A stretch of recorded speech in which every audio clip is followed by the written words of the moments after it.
Jika peta politik berubah seperti ini, setidaknya bisa memberi efek jera terhadap aktor utama kecurangan pemilu, agar tidak menjadi contoh brutal pada pemilu berikutnya. Setelah gagal menegakkan keadilan menghadapi kecurangan pemilu di Mahkamah Konstitusi, saatnya memakai jalan politik.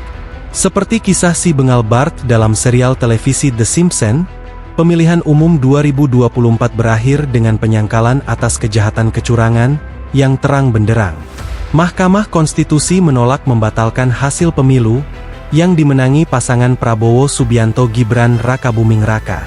Setumpuk bukti yang diajukan pasangan calon presiden dan wakil presiden, Anies Baswedan Muhaimin Iskandar, dan Ganjar Pranowo Mahfud MD, tentang praktik kecurangan yang terstruktur, sistematis dan masif, diabaikan 5 hakim konstitusi. 3 hakim menyatakan pendapat hukum berbeda, atau dissenting opinion. Saldi Isra, Arif Hidayat, dan Eni Nurbaningsih, berpendapat telah terjadi pelanggaran hukum serius dalam pemilu.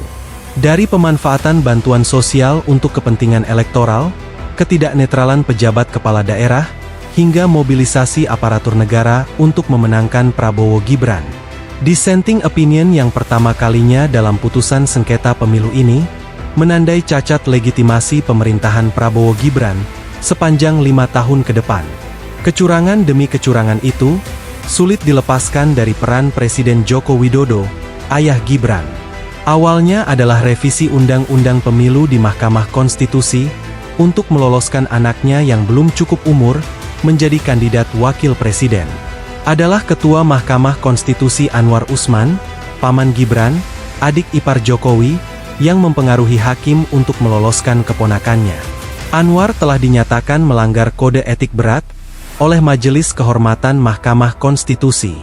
Jokowi juga diketahui terlibat dalam pengerahan lembaga dan aparat negara, serta melakukan akrobat anggaran, agar bisa leluasa melakukan politik gentong babi, dengan menggelontorkan bantuan sosial besar-besaran di masa kampanye.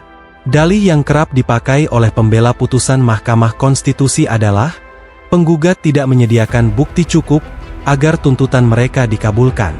Pemilihan ulang di seluruh Indonesia tanpa kandidat 02, atau tanpa calon wakil presiden, Gibran Rakabuming Raka.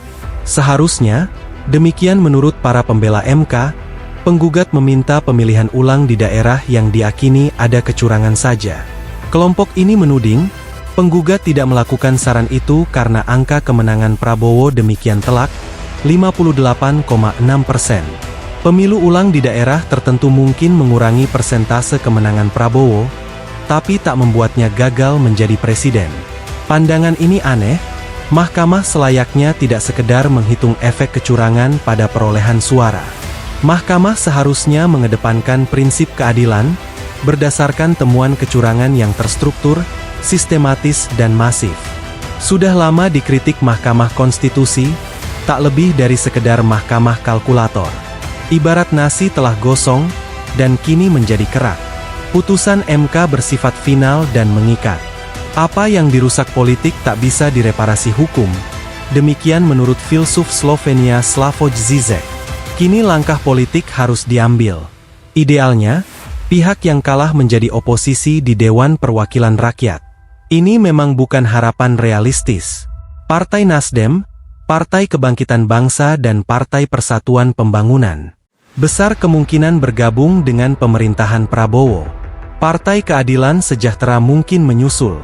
Partai Demokrasi Indonesia Perjuangan, sebagai partai pemenang pemilu legislatif, kendati belum bersikap secara terbuka, diam-diam membuka komunikasi dengan Prabowo lewat elitnya.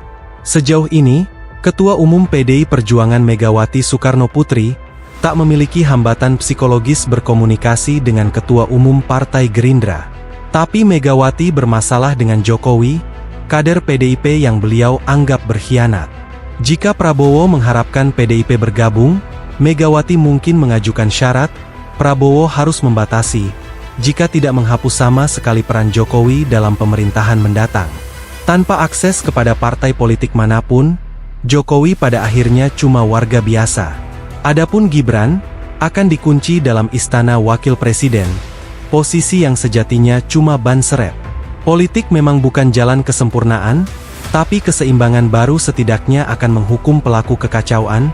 Joko Bart Simpson Widodo, wow woh walam bisoap.